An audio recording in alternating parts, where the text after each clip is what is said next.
In this video, we'll be looking at dilations, which is another one of our linear transformations that can be achieved through matrices. It's going to change the size of a figure, making it either bigger or smaller. It requires a center point, which is usually the origin, and a scale factor of k. If k is bigger than 1, then the figure is enlarging.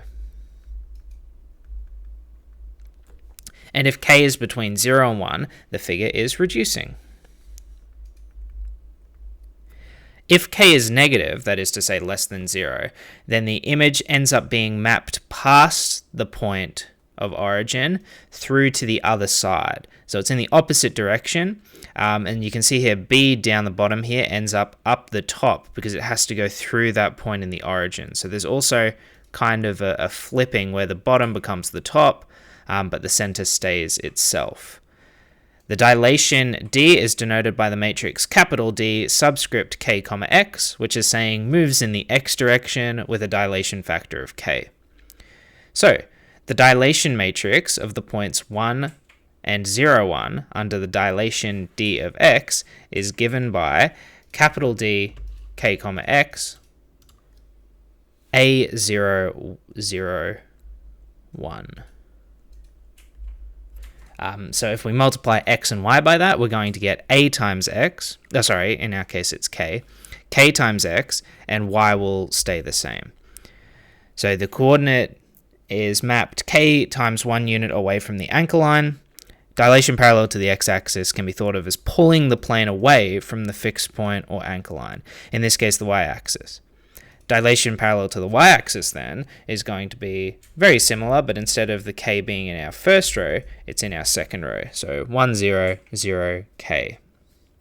Note that 1, 0 is left unchanged since it's on the anchor line, and the y-coordinate is mapped k units away from the anchor line. Dilation about the origin does not anchor to a line, but rather to a point, the origin.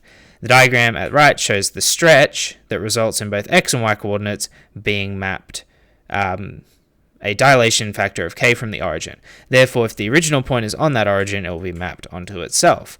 Only the dilation factor is given in the dilation matrix, k, 0, 0, k.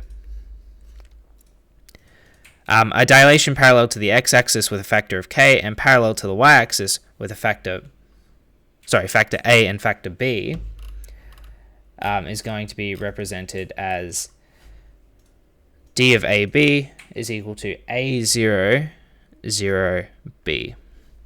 And so if that was multiplied by x and y, we'd get ax and by. If a is equal to b, the object is dilated about the origin, because then we get this k0, 0, k matrix above. So let's see this in an example.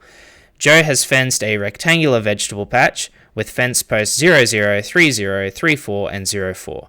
She wants to increase the size of the vegetable patch by a dilation factor of 3 in the x direction and a dilation factor of 1.5 in the y direction. So in our case, a is equal to 3 and b is equal to 1.5.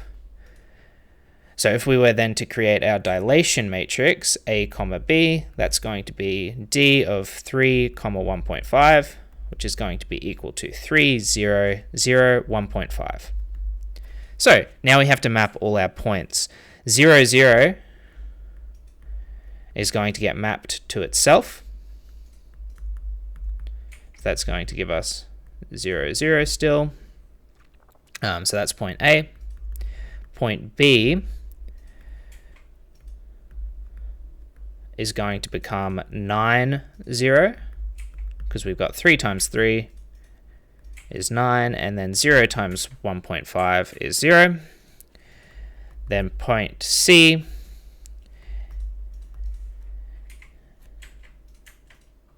is going to become 9, 6. And lastly, point D